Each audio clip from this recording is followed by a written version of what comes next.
Alright, we're back with finally another deck profile here. We finally took a deck I've been meaning to actually finally make a video on here because my results are from 2 weeks ago. Anyways, so yeah, we took a Therion Horus deck here. It's honestly quite a lot of fun. I wouldn't say it's the most competitive deck, but I definitely had a lot of fun with it. So I'll go over it. I'm sort of going to talk about it in sections, and then I'll explain stuff as we go. Okay. First off, for the Therion cards, we're going to play triple copies of Therion King Regulus. Not much to say about it. He's an Omni Negate. That's all that can really be said. We're going to play triple copies of Therion Lily Borea. Phenomenal card. It's a searcher. And as you know, all the Therions can copy the second effect. So if you target, say, a Regulus in your graveyard, you can copy his negate as well. And there's another thing I'll mention later as well. Last Therion monster we're playing is just one Alasia. It comes up very often where you just need a third Therion name, and to be able to special one back is so important. Yeah, not much else to say. Also, it's level 8. For the Therion spell traps, of course, we're going to play Triple Colosseum. Not much to say. Search any Therion monster you want. And its second effect, like the battle shenanigans that you can do with this card, oh my god, it comes up so often, especially because we're playing IP in the extra deck. That comes up a lot. But solid card. We're playing one aggro system. The reason why I'm playing one is because it's not a terrible card to draw if you have other Therion names, and being able to pitch it off a King Sark is pretty good. For the final Therion cards that we're playing, we're going to play one stand-up and one cross. So at first I was just playing cross, but I found that stand-up is actually so much better in so many more scenarios. One, it has a grave effect, and then two, it lets you play around some stuff like Dark Ruler No More a bit better. Cross is a bit telegraphed when you have to use it, because most of the time you're not actually ending on your Therion monsters. The only Therion monster you're ever really ending on is Regulus. So you kind of have to use this before you use your Regulus, which I never really liked. So I think in future builds, I'm going to cut cross and actually play a second stand-up. And the reason why is because there are times where you can use its second effect if you pitch it off another card, use its grave effect, but you still want to have access to another one to set up like a Regulus or something on the opponent's turn. But yeah, they were fine enough. So that was the Therion portion of the deck. For the Horus portion of the deck, it's probably what you'd expect most of. So triple Mseti, probably the best, honestly, best card in your deck. Can't much be said. And I am playing one of each the other Horus guys. Because you're a rank 8 deck, you just want access to all of them. Yeah, they're kind of bricks, but we're playing trade-in, so little spoiler there. We're playing 2 copies of King Sark. And then I'm also playing the one wall. You might be wondering why only one. We'll get to that shortly. But yeah, it's part of the Horus engine. So pretty solid stuff. And now this last little engine package that I was playing, I'll probably have to explain this a little bit. I'm playing one Gimmick Puppet Cattle Scream, as well as one Mansion, one Rank Up, and one Puppet Play. Those of you who might know what these cards do, you'll probably see why I'm playing them. But we are playing the Gimmick Puppet rank package. Cattle Scream is a phenomenal pitch target. It's free for trade-in as well. It's a machine for Regulus. Rank Up is like a double free discard. Card is too good. Card is a double free rank up too. But yeah, I'm playing these cards here. Maybe in future builds I probably won't, because frankly I guess the engine can be a little bit bricky, because technically Mansion is not terrible. But these two you really don't want to hard draw. Cattle Scream is fine though, but if I just play this package, I'd probably cut the extra stuff and just play one Cattle Scream as just a weird one of target. And if you notice, this deck doesn't have any normal summons. So what I thought of as a normal summon was Planet Pathfinder. This card is so good. Oh my god, I can't understate how good this card was. Say you have Mseti in hand. Cool. You go normal summon this, pitch, search Colosseum, Colosseum activate, search Regulus, Regulus target this. Now you have an Omni before you use Mseti. Crazy. And then one thing is that maybe comes up, it came up maybe once, but wasn't super relevant, is the Xyz can actually get you a double normal summon of a machine monster, so you can double normal that. Last monster I'm actually just playing in the main deck, and it's the only hand trap that I'm playing in the main deck is just Droll. Because your deck is kind of all gas, you can't really afford to play a lot of hand traps. So I thought if I had to play one, I might as well play one that's the most impactful.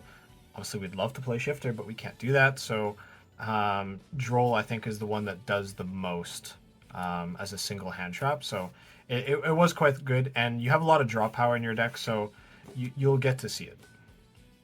And honestly, apart from Mseti itself, probably MVP of the deck. This card is just so good. You just being able to pitch like Therion names is so important because the Therions kind of aren't starters on their own. But being able to have like this, pitch a Lily Borea, bait like an Ash Blossom for you then to just go like Regulus, target Borea, use the effect, and then get Alasia, and then you can make a rank 8 and stuff. It's just so good. This card is just too phenomenal.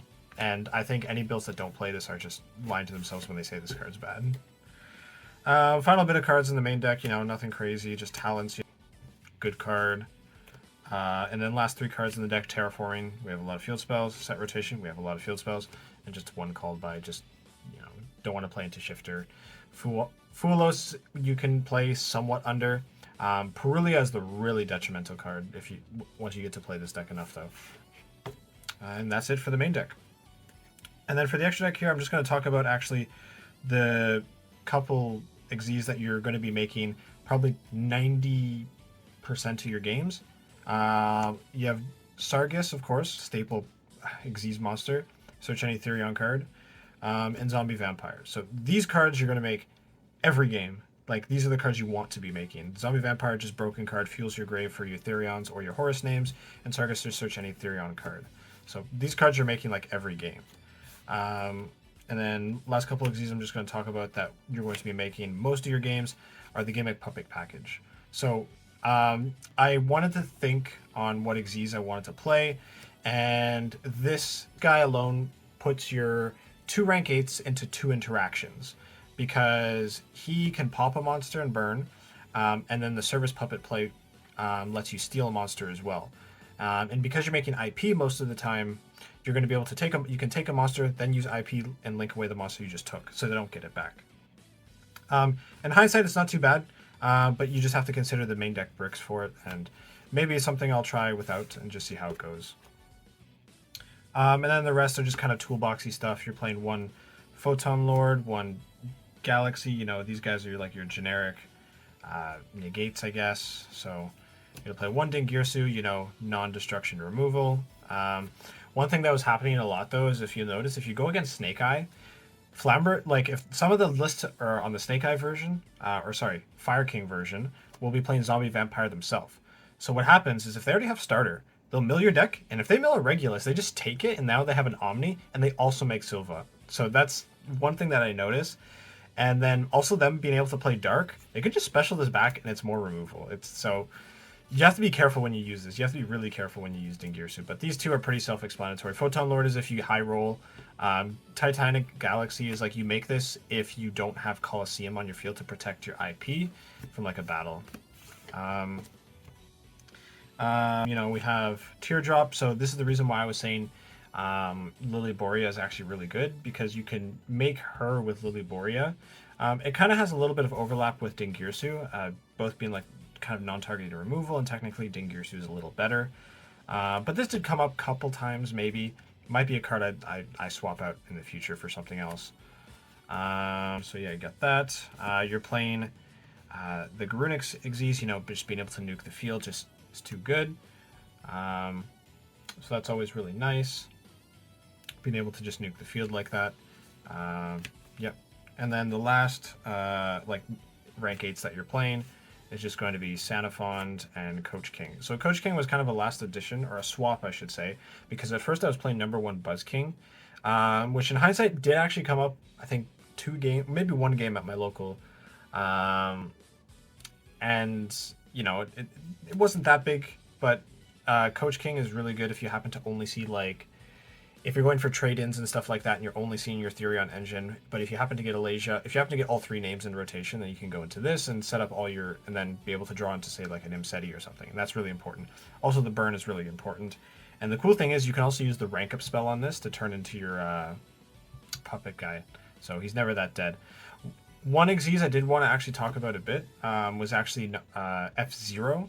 and then Utopic Draco Future, because you actually quite reliably can make it.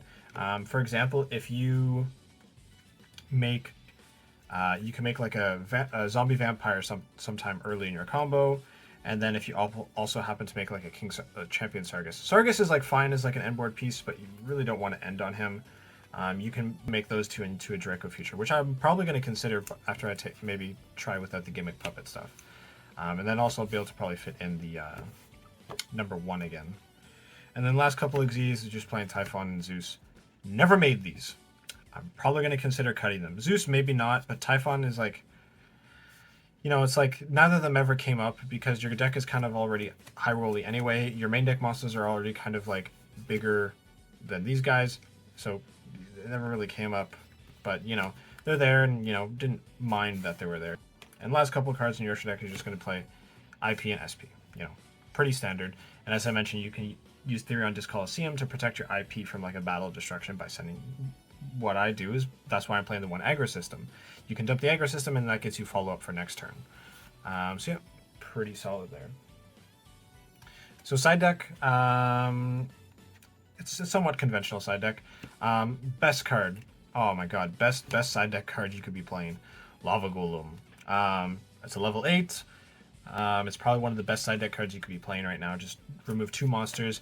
You're often siding this out for your Planet Pathfinder because Pathfinder is really bad to go second with. You don't want to have, because, you know, it's an ignition. So, and then, you know, if you happen to draw multiples and you only really need 1, or if you're playing against like a weird deck where they only happen to set cards and not set up monsters, you can always just pitch it with a trade-in or something like that. So, really phenomenal card, and I'm really really glad I can play it.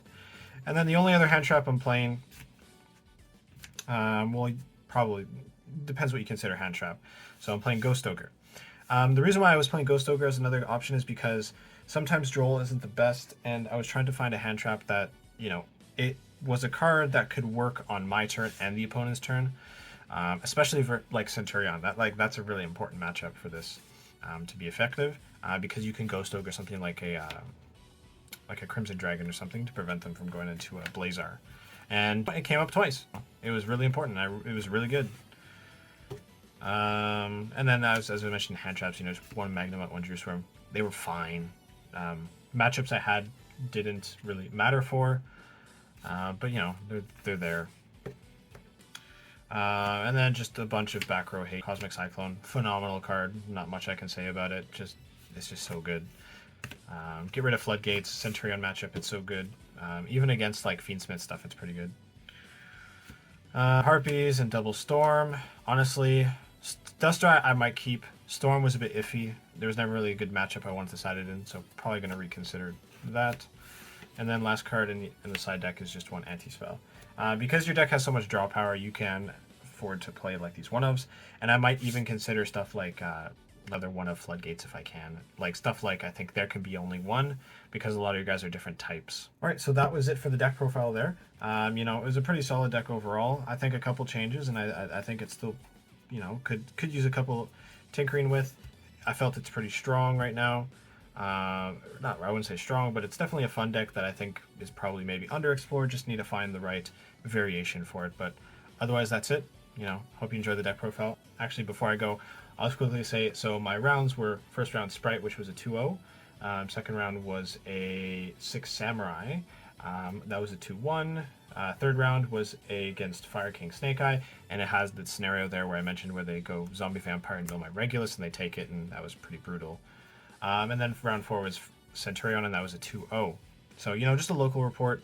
I might try, I have a regional coming up next month there that I'm still kind of undecided on a deck, wondering if I should put into Ryziel or this deck, honestly, because I've been playing this deck for a couple weeks now, and it's one I'm really familiar with right now, and I think just a couple bit of tinkering and it's not too bad. Alright, that's it. Alright, peace out.